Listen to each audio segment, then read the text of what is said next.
record on this computer so that and I can. Uh, we're going to try to get this onto our YouTube page at a later date. When it comes to the presentation, so I'm going to just a minute do some presentation talking about financial aid, how all that works. And I'm sure there might be some questions that arise as we go through the meeting.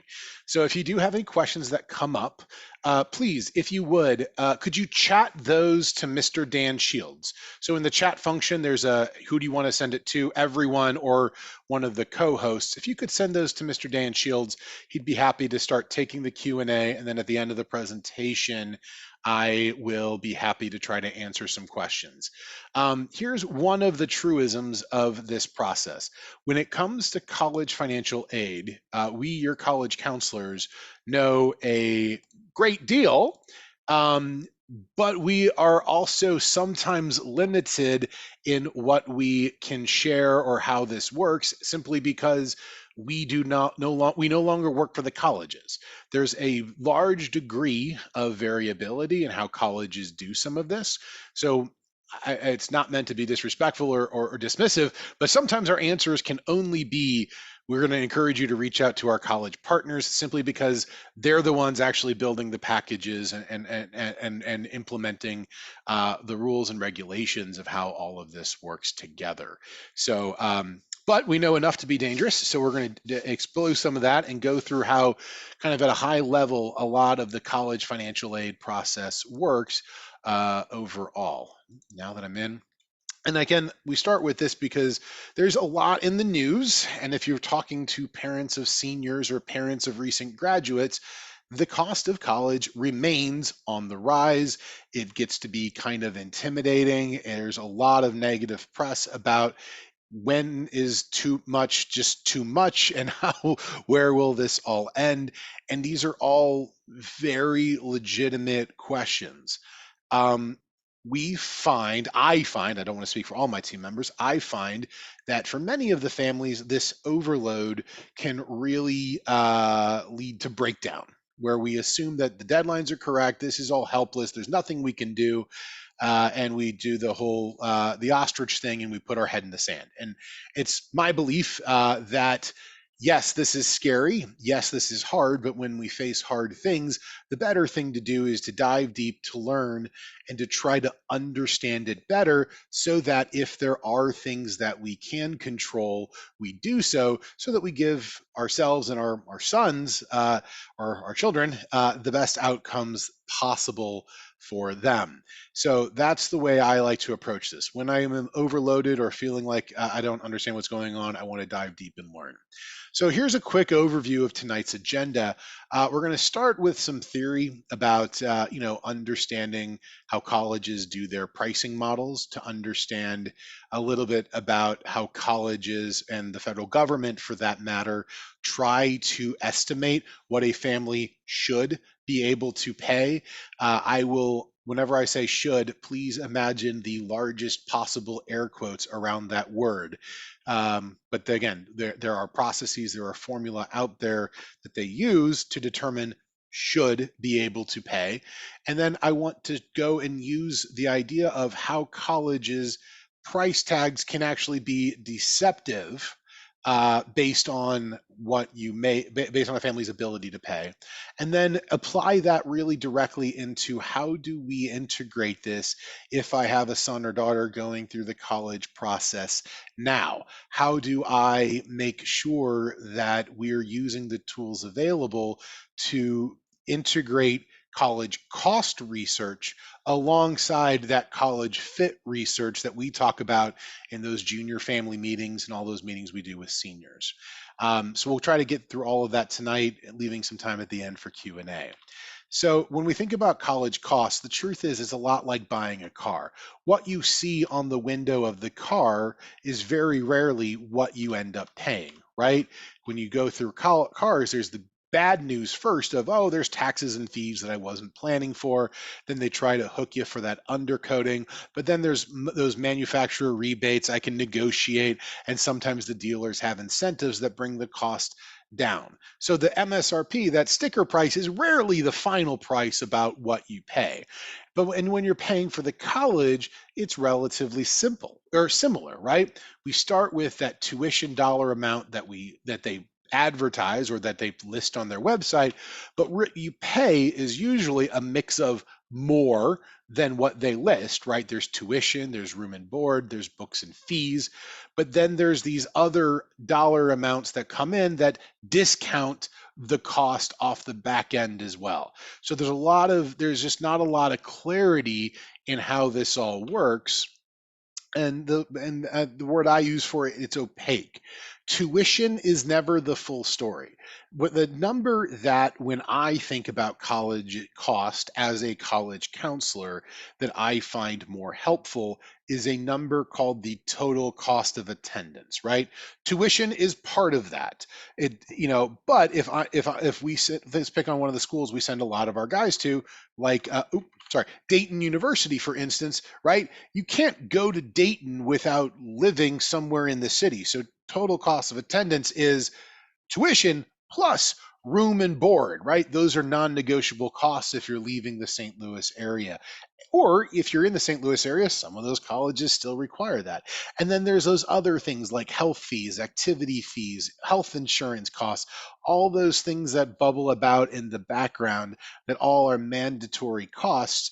The total cost of attendance, which is a number that colleges have to publish, and those costs are generally built up according to guidelines that are set by external agencies, but these are the numbers that we should be focused on. And yes, colleges often discount as well. Tonight, we're going to be focused on the financial aid discount that colleges go. We'll talk a little bit about merit scholarships, but whereas the financial aid process is driven by federal formula and external guidelines and external agencies, merit-based scholarships are highly individualized from college to college. So it's really hard to say anything that's universally applicable. Just know that, yeah, merit scholarships exist. They are, it's going to depend on the college that are on your kids' list. And when we talk about net price calculators at the end, we'll talk about how sometimes those fit in there as part of the financial aid packages that colleges give. So when we start talking about how colleges determine what you should be able to pay, this is where we start talking about those forms. The FAFSA, that stands for the Free Application for Federal Student Aid, FAFSA, FAFSA. This is the form that all colleges that are going to offer any sort of governmental based aid, that's Pell Grant, that's federal loans, those are those plus loans if you've had a student go through it before, the college has to have the FAFSA on file. This is a universal formula that the federal government sets, and it's applicable to all colleges. There is another form out there that many private schools require, and if you're talking to anybody who has a senior going through it right now, it's kind of a important hot button topic, and it's called the CSS profile, or more colloquially, just the profile. And this is required by some colleges. Usually those colleges are private. That's changed a bit in this last year as the FAFSAs have been having massive delays and massive issues for the current senior class. But how the profile calculates a family's ability to pay is customizable by the college that accepts the form. So they have control over the output. So whereas the FAFSA is a discrete number applicable to any university, the profile is a customizable number that private colleges can kind of manipulate it to their or your advantage depending on how they approach things. So one of the things tonight we want to talk about working backwards, right? Well, how do colleges determine what you should be able to pay for a college education? This number, this price, this should be able to pay is what is now being called the Student Aid Index, or SAI. I don't know if the cool kids are calling it the SAI yet, but I'm going to call it the SAI, or the Student Aid Index.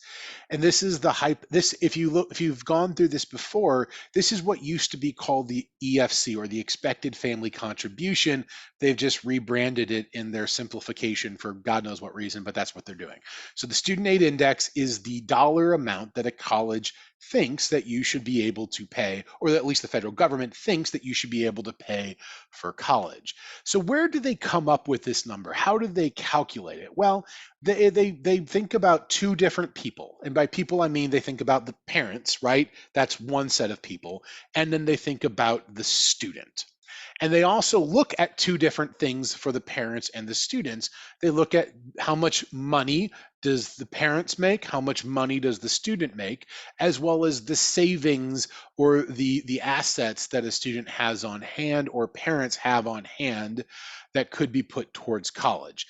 And then what they do is they run it through this relatively complicated, but really not all that complicated formula to figure out how this works. So to graphically look at this, to think about this, right? When they think about parental income, they say, okay, every family, if you, and again, this is where it gets a little wonky and there's a lot of things that happen in the background. But what they say is, okay, how much money do you make a year? What's your gross income?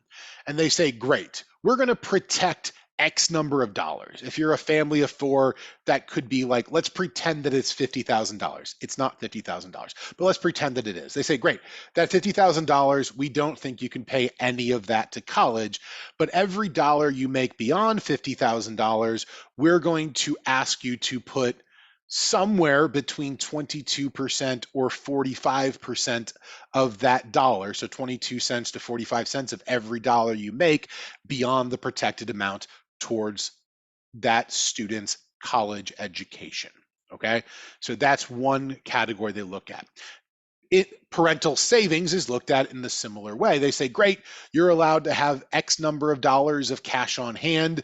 Every dollar that you have on hand beyond that protected amount, you are expected to put 5 cents of that towards your student's college education in that given year. Students are a little bit different calculations. Students' income is a very low protected amount, whereas family protection is higher. And they say, great, every dollar you make beyond that protected amount. I heard a number recently, and please forgive me, do not take this as gospel. I think it was something like $2,500. If your son has like a summer job and he's working a reasonable amount, it might be a little bit higher than that. They said you were not worried about all of a sudden our FAFSA getting blown up. But if your son is working 40 hours a week all summer, getting paid ridiculous amounts of money, this could severely impact the FAFSA because every dollar beyond that protected amount, the colleges expect that student to be able to put 50 cents of that $1 of income towards his college education for the next year. Student savings is a really other interesting one because student savings, colleges don't think that students need to have any savings. So they don't protect any amount.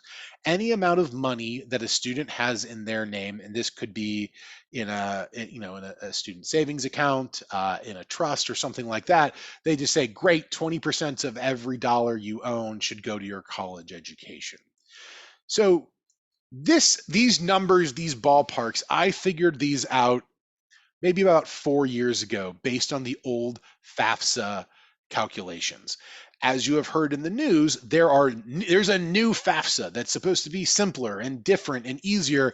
I have not updated these numbers or these categories. The categories are the same, but the numbers and the protections and the dollar amounts I'm talking about are different now. I have yet to find a publicly available version of this information that I can digest that would make it allow me to update these numbers. But I just want you to get an idea about how this works. Don't quote me on the numbers because those are going to be off, but the idea between these are the categories, and the way they calculate the SAI is they say, okay, parents' income that goes to college plus parent savings that go to college plus student income plus student savings that all go to college. We add those four numbers up, and that total dollar amount is the student aid index, that dollar amount that should be able to be paid towards that student's college experience in any given year. I'm going to jump ahead real quick, and one of the things that people ask me is basically, wait, so Mr. Crimmins, you're saying that colleges and the federal government penalize me for saving for my son's college education? If I do the right thing, that means that I'm going to get less money. And that is technically true to a degree. If you have a most account, that's the word. A most account, that is considered a parental asset. For every dollar you've saved for their college, they reduce the aid award amount you can be provided by a nickel. So there is a small penalization for saving for college. But here's the truth of the matter.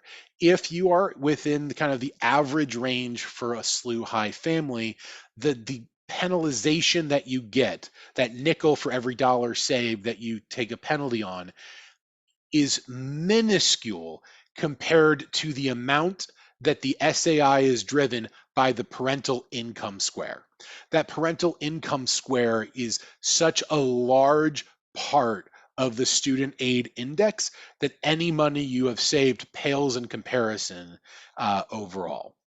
So if I think about my own self as a college counselor and somebody who's worked in college admissions for many years, the moment my daughters were born, the first thing I did is I opened a Most account and started saving for college, because this is just going to always be one of those very, very expensive things. So that's what we wanted to start with. So that SAI, that is the college's approximation for what they think you can pay in any given year. Here's the cool thing about SAI is you can go online and fill out what's called a FAFSA forecaster or an EFC calculator or an SAI calculator now, and get an answer to that FAFSA equation of how would the college look at this number for me. And so what we want to do is think about how does knowing my SAI play out and how colleges make an award. So I want to pick on three categories of college examples. Let's talk about like a nationally ranked private university. Think about like a WashU, or think about a Vanderbilt or a Harvard or a Princeton or a Yale, or I don't know, but one a Boston College, right? Big public or private, but like very, very strong university, right? They have a tuition of, these numbers are a little bit old, but let's call it $48,000 a year. But then we have a regional university, good private university. Think SLU, Marquette, Xavier, any of our Jesuit partner schools in the Midwest, or a Tulsa or a Bradley, but popular schools that our guys look at a lot. Their tuition is usually set less. Let's pretend it's $38,000 a year. And then let's say we have that in-state flagship university. This is roughly based on what Mizzou's public tuition costs were a couple years ago. Let's say their public tuition is $12,000. This is where a lot of families start the process like, oh, well, the price difference between WashU and Mizzou is $36,000. I can subtract 12,000 from 48,000. The answer is 36,000, right? And this is where cost of attendance begins to come into play, right? Well, let's actually look at the cost of attendance of that national private university. Their room and board and books costs about 13,000 plus another 1,000 for books, plus a 3,000 other incidental cost, bringing the cost of that school to 65,000. Regional university has a bit more cost and their books are a bit more expensive on average, bringing their cost up a little bit more comparatively to $50,500. And that in-state flagship, they bring, between their room and board and books and others, their total cost of attendance doesn't go up as much. They go up to about $27,000. So Mr. Kerman, so is the answer the 65,000 minus 27,000 is $33,000 difference between the highest and low? I hope I did that right. I did that on my head. The answer is still not exactly, because this is where knowing your family's ability to pay, or how the college thinks about your ability to pay, is so important. So let's look at this example family. It's a family of four. They live in Missouri. Mom and dad, they have two students. They have their college going student who's 18, who's graduating and getting ready to start. And they have a younger son named Mike, who's 14 years old, still in high school. That family makes $175,000 a year. They have some money that they put aside to retirement, 15,000 a year. They have some medical expenses every year. They have some amount of cash on hand, right? The emergency fund. They're following that Ramsey school of got to have 6 months of cash on hand, and they also have paid off a good chunk of their mortgage, so they have some home equity. these calculators take all this information, puts it through the magical formula, and they come out with their ability to pay. This family's ability to pay, when I built this model a couple years ago, was the EFC said they should be able to pay $35,000 a year for little Johnny Bill, the 18-year-old student who's going to college next year. Now, most people, when they fill out the FAFSA and they get their, that should actually say SAI. Again, sorry, I missed one instance of this in the slide. Their SAI is $35,000 a year. That number feels higher than it should be. My job is not to apologize for the federal government. I agree, that number seems ludicrous based on what it costs to live nowadays. It's always going to come back, or almost always going to come back feeling like more than what a family is comfortable to pay. But that sticker shock is an important feeling. It's an important thing that we need to get used to. It's an important thing that we need to see, to recognize, so that we can get over it now. One of the worst feelings in the world is I have families who don't do this until they're seniors. They think they're going to get all of this need-based assistance. They fill it out and their SAI comes back at like 50,000. They're like, wait, that's what? I love doing the SAI early, practicing it early, finding it out early, so you know how colleges are going to think about paying, the ability to pay for college for you and your family. So now that we know this student's SAI of $35,000 a year, how do the various colleges think about using that number in their pricing model? So let's go back to those same three examples. National University, we saw it was $65,000 to attend, but my ability to pay is hypothetically $35,000 a year. That university should say, okay, we're going to charge you $35,000 a year, and we are going to try to provide you with $30,000 of financial assistance to help you attend. That regional university will say, well, our total costs are lower, so we'll still ask you to pay $35,000 a year because that's your ability to pay. Hypothetically, we're only going to give you $22,500 a year. What does the state school say? They're going to say, well, your ability to pay is more than our cost. Go ahead and send us our money. We're not going to raise your cost, but we're going to ask you to pay that full amount. So now it's what looked like a wide variety, a wide swath of difference in costs, started with $36,000 a year difference. In reality, from the private expensive school to the lowest cost in-state alternative is only an $8,000 a year difference.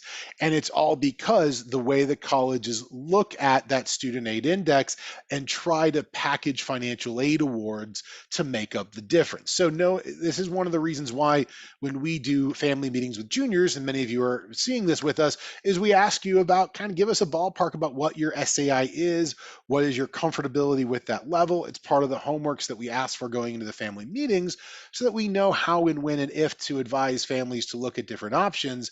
Because again, college is only relevant, is only good if you go to a college not only you can get into, but also that you can graduate from. And that means going to a college that you can afford to pay for 4 years or finance for 4 years, or however your family's doing it. We're not trying to push you down paths that are impossible for you, but sometimes the cost differences are significantly different or less or odder than you might have expected at the outcome. So we are just trying to help families dive below the surface a little bit to see and understand how those things come together. So that's everything, right? Now that we know the theory, we can just figure this out. And this is where I go back to the bad news. Unfortunately, every school is different when it comes to how or if they meet the family's demonstrated need, how they make up the difference between the SAI and the full cost of attendance. So that's where we want to start introducing the ideas of net price calculators, because not all schools meet 100% of demonstrated need. Last year, when I built this document, there were 79 colleges on the list of schools that meet 100% of demonstrated need, right? And if you want to do a quick Google search, there's lots of lists online for schools that meet 100% of need. That's relatively easy to find. Most schools do not. So if we look at recent numbers on schools like SLU, they meet 78%. Mizzou meets 60%. Indiana meets 69%. Rockhurst, Miami, Ohio, Alabama, their average percent of need met is all listed right here. So and this is one of the other problems, right? So if if Mizzou meets 60% of demonstrated need, I should be able to look at the difference between their total cost and my ability to pay, multiply that number times 0.6, and that should be how much money they give me, right? And the answer is no. Unfortunately, the problem with averages is that they are strictly averages. I've been talking to a lot of my families about this in our family meetings recently. What's been going on is I've had a number of families who are very interested in Clemson University. I happen to be wearing their shirt here today. And they see Clemson University, they're like, oh, awesome. Their admit rate is about 70%. That's great. Or 60%. That's great. I think it's a pretty reliable school. And the problem is, well, their in-state admit rate is 90%. Their out-of-state admit rate is 30%. And if we average them together, it's 60%. So the problem with averages is the average may be true for 0 students if it's a bunch of 60 and a bunch of 30 that average together, or a bunch of 90 and a bunch of 30 that average together to get 60. So the problem is that all these different policies about how a school meets need, how a school packages needs, how a school thinks about funding their families vary from school to school. And for instance, I've worked at some schools that say, hey, we're going to try to fully fund a bunch of students with high need and everybody else is going to fend for themselves. I've seen other schools that say, hey, we're going to try to get every family close and then give them all a gap. So it just really depends on the school that you're dealing with. So their other problem is not all need that is being met is created equally. If a college is going to give you an institutional grant, that's free money that you never need to repay. That's the best money there is. Free money is great money, right? But the other issue is that sometimes a college can meet need by giving you a loan. Great, that takes care of the short-term cash flow problem, but now I owe that money on the back end. And this becomes really difficult to repay. And this is where schools can really get in, or students can get in trouble in the long run by borrowing too much. So some monies are great to have towards meeting needs, and some monies aren't really helping at all other than taking care of the cash flow problem. So that leads to the question, why don't they just tell us how this works? And this is the answer, is they kind of do. It's not perfect, it's not great, but every college that accepts federal money is required by law to have on their website a tool called a net price calculator, which is a calculator where they take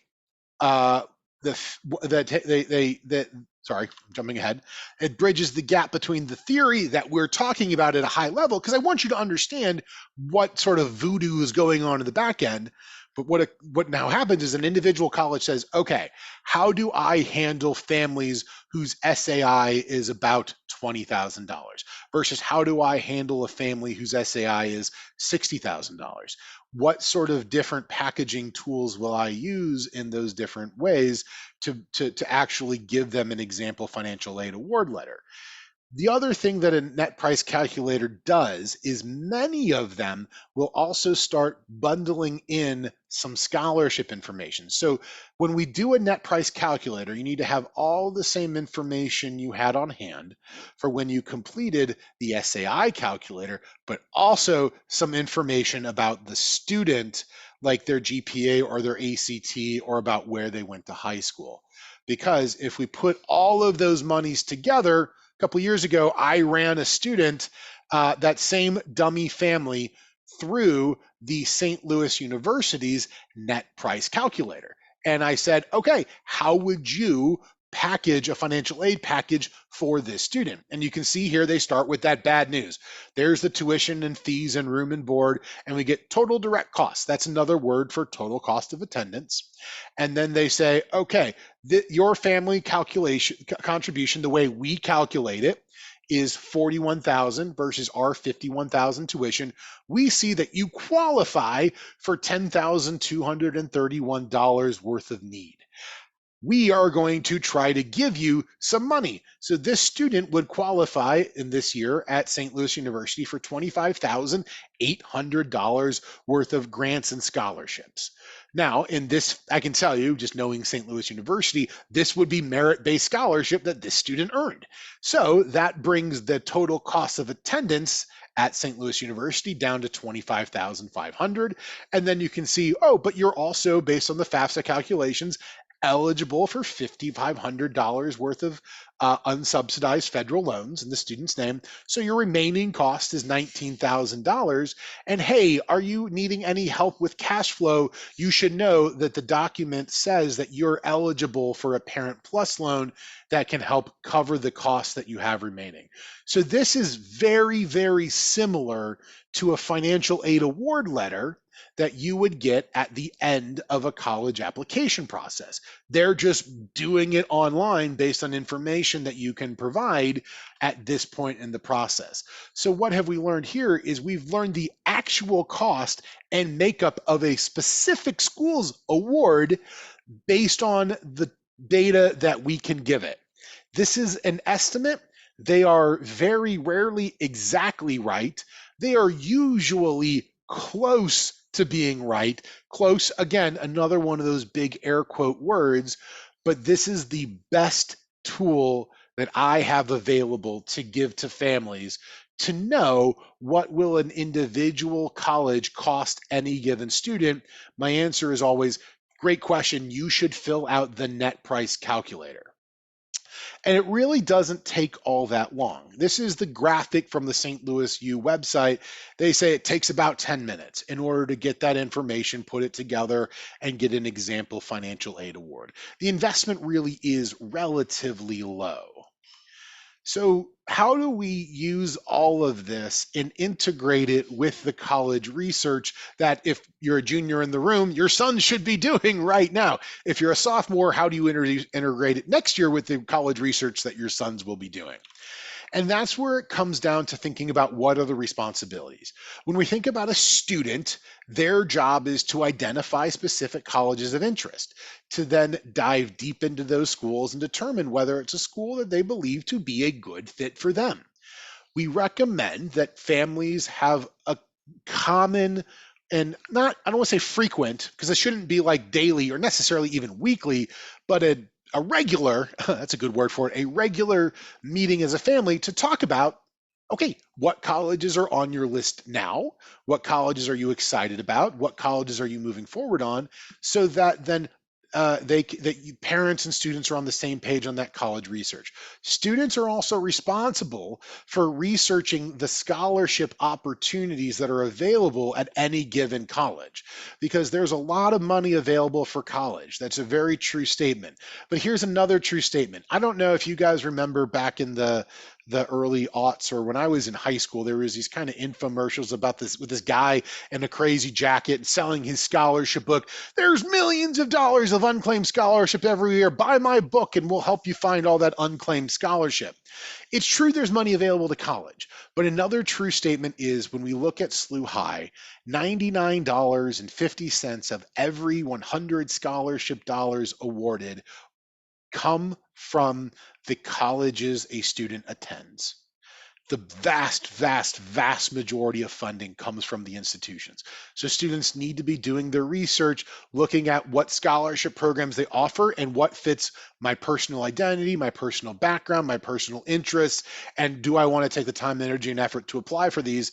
I, as a parent, would say the answer to that should always be yes, but the students need to take responsibility for initiating those applications so we don't leave money on the table.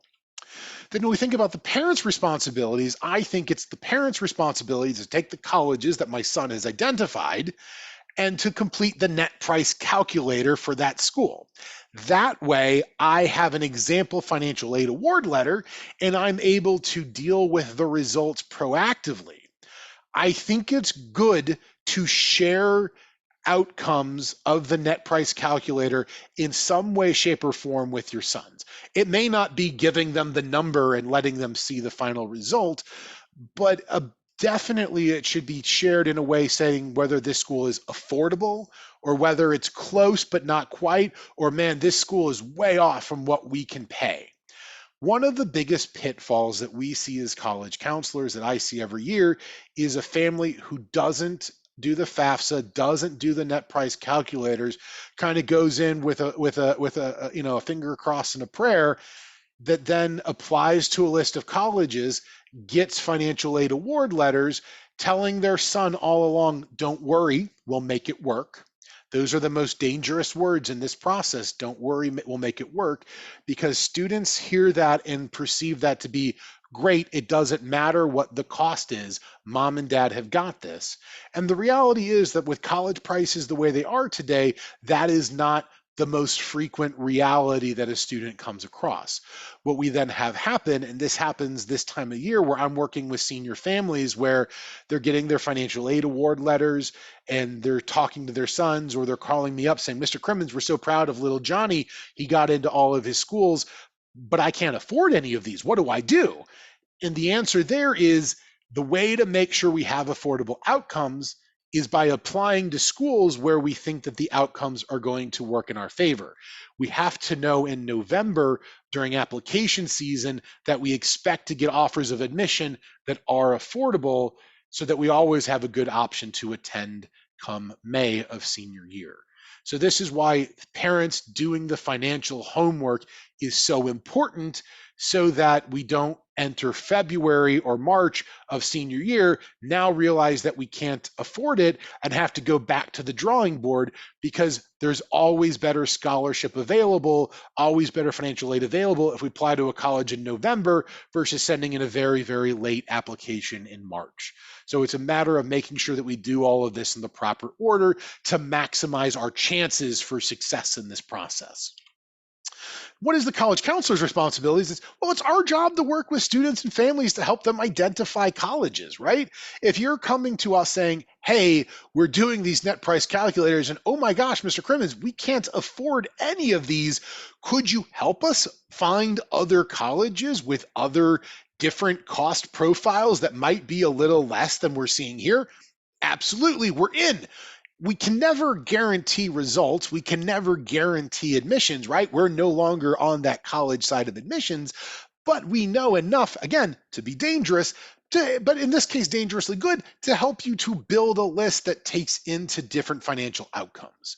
So if we know that this is of a concern, we can make recommendations so that we'll have a wide variety of potential admissions with different cost profiles, so that we're more likely to proactively have a good outcome for you and your son. So please let us know. We're in this as well.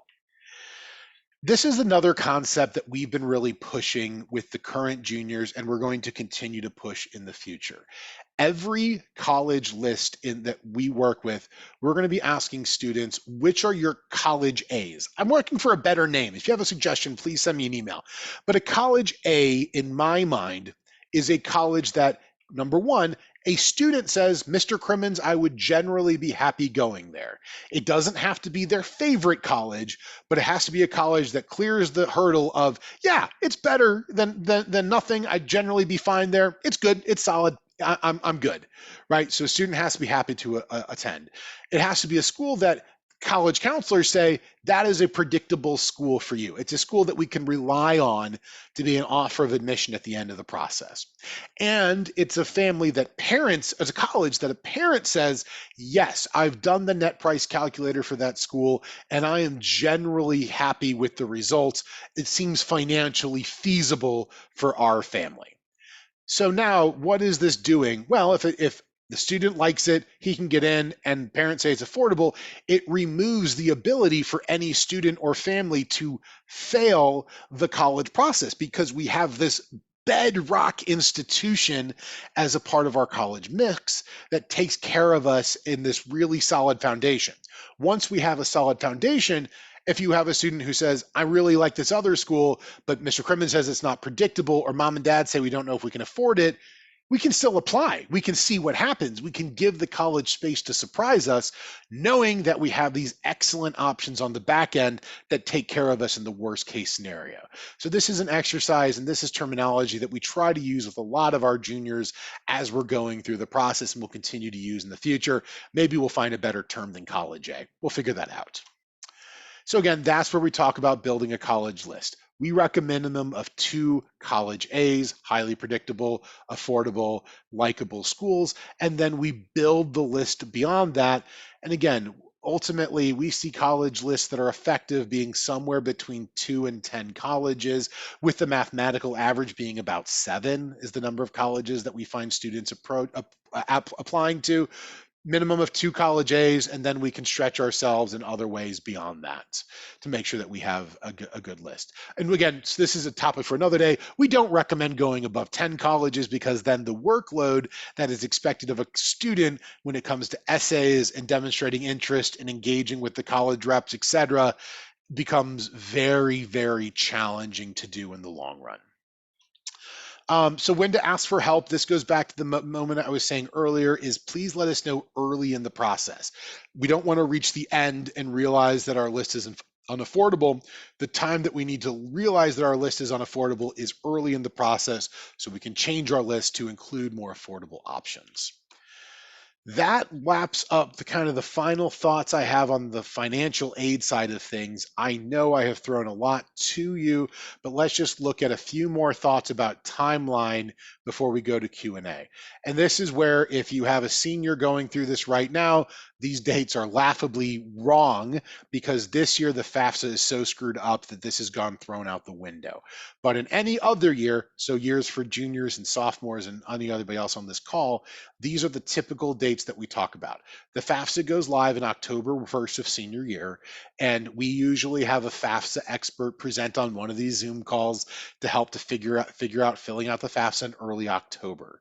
Then at the sons apply to college, and the parents apply for financial aid in parallel with the college admissions deadlines that the students have. So all of this financial aid and application material is generally getting done by November 1st of the senior year. That's our assumption when we build these models. Here's a question that I've been getting a lot recently. Mr. Crimmins, we know that we're not going to qualify for aid. Should I do the FAFSA? My answer is generally yes, because number one, it gives your son the access to the federal student loans, which again, sometimes these are needed for housing or living costs or things like that. And if you're going to take $1 worth of debt, these are the best tax advantage loans you can take. Another thing that we see popping up is that colleges, in an effort to maximize their awards and every pool of money they have, is they require a financial aid, a FAFSA on file to award merit-based scholarships. When we get back to Q&A, I'm going to ask Mr. Berkey or Mr. Shields to remind me, because we just talked about this. I think Marquette is an example of a college doing this, and maybe Truman State. I'll let them check me on that data in the future. But there are these hidden colleges out there. It'll say it prominently on their website, but this is one of those times where if you're not going to do a FAFSA, dear God, please double check the merit-based scholarship award criteria at your college to make sure we're not leaving money on the table if they require the FAFSA in order to award merit aid. This is just a handy note. Junior families, you're going to be filling out a tax form here very shortly, or within the last couple of weeks or so. You should keep these tax forms, once they're filed, somewhere handy, because you're going to need them again in the future when you're applying for financial aid or doing these net price calculators. So the tax forms you're filling out in junior year in February or March or April are the ones that you're going to need your senior year when you apply for college. So just don't put those away in a lockbox, make a copy, have access to that data, because the FAFSA and other forms literally reference in field 26, write down the number you put that, right? It's a very cut and paste type of activity. Again, this is just a note. Remember that every school's financial aid policies are a little bit different, but generally the two big forms that we see required are the FAFSA or the FAFSA and the CSS profile, but the FAFSA is a pretty universally required form, which is why we're focusing on it tonight. The CSS profile is required for maybe 25% of colleges. That would be my guesstimate, but a sizable but not overwhelming number of them. The other thing that I said, like I said before, is always recommend making a friend in the financial aid offices at the colleges you're applying to. Like I said, I know enough to be dangerous, and this is where when we get to Q&A, you might have specific questions about, Mr. Crimmins, does this asset count or not count for the financial aid formula? Or, hey, we have this special circumstance, what do we do?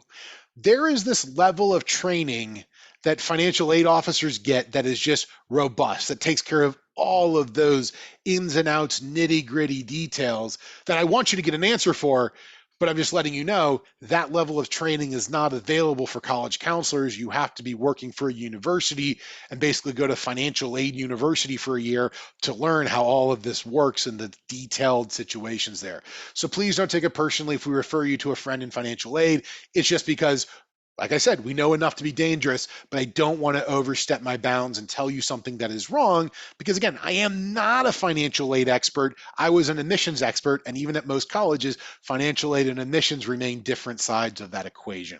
So, again, know a lot, been involved for a while, but there's still limits to my knowledge. Okay? So that's the homework that I recommend. Go figure out your SAI, use some net price calculators for juniors as you're going through the process to make sure we know what is going on. That has been a lot of words. I apologize. I'm going to hit stop screen share, get back to the video here. I'm going to invite my colleagues, if they're available, or at least Mr. Shields, to join me, and I'd be happy to answer any questions that you may have about the college financial aid process. Just go ahead and make sure you're typing those questions to Mr. Shields in the chat, and we'll take them from there, okay? All right. So, as Mr. Crimmins said, we did have a few questions regarding uh like specifics to the FAFSA. Mm-hmm. Like if a certain account does count within that calculation. And I was familiar with a few of these, so I found out some answers for it Great. for you. So one of them was if student savings are not included or not excluded and protected from savings, does this include a minor IRA? And so, no, this does not. So any retirement Yeah. is not calculated and not included. Yeah. So Any federal protected retirement account, 401k, 403b, IRA, all of those are excluded as a parental asset. All other accounts, money market savings account, brokerage account, 529s as well, are all considered a parental asset. There are nuances there that I am hugely glossing over. I recognize that I am, and this is where that's where I recommend building a friend in financial aid to get, if you have a specific or weird or different type of savings account or trust or God knows what exists out there, not a financial planner. Those are all things we should ask a financial aid expert about. And that actually leads me to my next question because we actually had a few questions about the grandparent funded 529 and if that is included in calculations. And I was able to do some research. And again, don't quote me, definitely ask the financial aid office, but to my knowledge and to what I'm seeing, that is not included either. So according to this new calculation. There's a little bit of an interest piece there that you should know that at least what I was explained to me from a financial aid expert on a previous call is correct. It's not considered a parental nor a student asset, but the moment a student takes a distribution from it and applies it to the college tuition, it now becomes student income, which will greatly reduce subsequent year awards. Again, there could be differences here with the new FAFSA. Please check with financial aid offices, but that is my gross high level understanding as well. And the next question is, when will the net price calculator be updated to include the new guidelines and formulas? Every college maintains their own. So my understanding of it is the net price calculators that a college puts out should big air quotes, be updated for the current junior class, or to be filling out, or if not yet, they probably will be in the next 3 to 4 months. Um, the new SAI calculators online are not accurate yet. This is one of the major reasons that the FAFSA has been delayed this year, um, because of the way that it failed to take into account inflation in the way that it calculates the SAI. So they are re-examining the underlying equation for how that works out in the year. All right. And so we did have a question about the new formula for the SAI. Mhm. Is that a dollar amount or is that calculated into another factor? Those outcomes of that are always a discrete dollar amount. So an individual dollar amount that colleges then take and apply to their own funding formulas to generate an award letter, which is why the net price calculators are the most important ones to be looking at. Right. And so we have those were the ones that I was able to write down. There's a few more that did come in after the presentation was concluded. Yeah. Um, So and it looks like many we got the FAFSA aid award letter on there. Farms and small businesses, that's a financial aid question. And if I've ever seen one, those are the times where it's like, I have no idea how they handle a farm. I'm so sorry. But there's rules and regulations that exist for those. A financial aid expert at a college, that's the level of training that they get that they can help you with. and I think this is still beneficial. Um, Can we give a bit of a rundown to of the merit scholarships for the 3 different types of schools? So what usually do we see in terms of merit scholarships for those 3 different types? It's a great question. It's something that we're talking about as a team, different ways to help conceptualize the different ways colleges build their costs. And the answer is it's very different at every school. If you think about some of the schools that are most popular amongst SLU High students, uh, like a St. Louis U or a Dayton or a Marquette or a Xavier or a Creighton or a Tulsa, these medium-sized Midwestern public schools, they all follow a formula of what I kind of call in-state plus. So if you imagine what it costs to attend Mizzou, right? That's our in-state option here. Their goal is to give scholarship that always makes them more expensive than Mizzou, but gets them close enough to the cost of Mizzou or an in-state option, such that they are part of the conversation, but garnering some of that value of what they cost. So when we talk about those medium regional colleges, that's what we're seeing, is they're trying to get close but still be above the in-state option. When we think about the national universities that we were talking about as that other option on the list, their merit scholarship packages are basically non-existent. They build their entire financial funding model on the outcome of the profile or the net price the SAI calculators, the FAFSA, right? And they say, great, we're going to award a need to pay. Merit is just table stakes. You have to be good to get into these schools. They don't tend to give merit scholarships. So the answer to that is no merit scholarships at the most selective, in-state plus levels of scholarship to reduce the total cost to a manageable level for the regional type universities that we're talking about. And then at the state schools, it's some, and it really varies depending on the state school or your residency status and how that plays out. Just in the Midwest, Mizzou they have a great scholarship grid online. You can find it anywhere from $3,000 to $8,000 a year, unless you have a 36 on the ACT, and then they'll pay you to go to school there, right? But U of I basically gives no merit money, but their total cost is already reduced compared to the WashUs of the world. So instead of it off of a base of 80,000 a year, they're going off of a base of $50,000 a year. So it's reduced versus the net. It's kind of a mess, which is why we always go back to do the net price calculators. You will get your answer and not this hand waving thing that Mr. Crimmins is doing, try to explain the categories and actually get specific numbers, because that's really what I think families want. Is I want to know what it's going to cost me, and that's what the net price calculator does.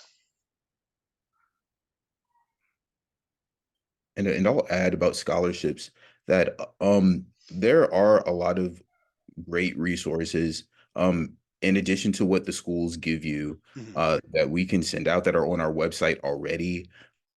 There's community-based scholarships, there's scholarship databases, and those can be beneficial if you're even if you're looking a year prior to graduation, because chances are the criteria will be the same Yeah. for when you apply your senior year. And a lot of that money is left on the table because by the time that those applications are due in the springs, seniors are pretty much done with applications and they have that dose of senioritis. So don't leave that money on the table because some of those scholarships will renew if a student can indicate that they've achieved a certain GPA or higher. Some of them might not, but it's good to just keep track of that. Even though majority of the scholarship money you will receive is from the university, that can be great supplemental money to cover the cost of books or technology.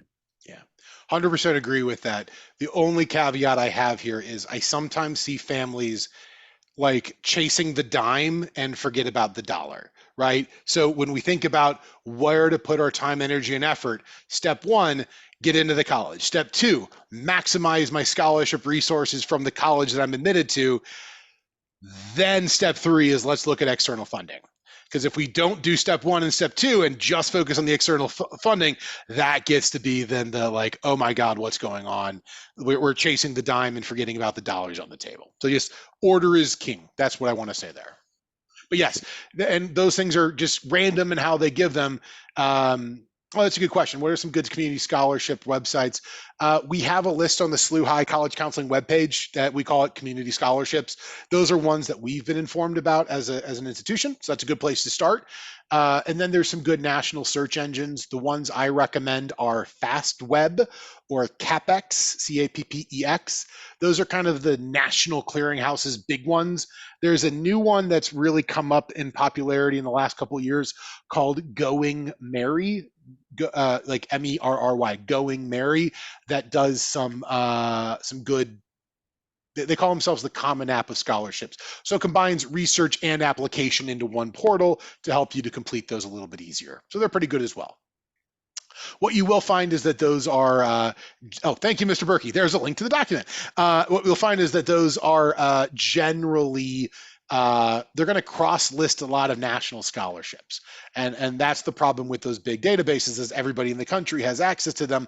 Everybody searches them. They get lots of applications.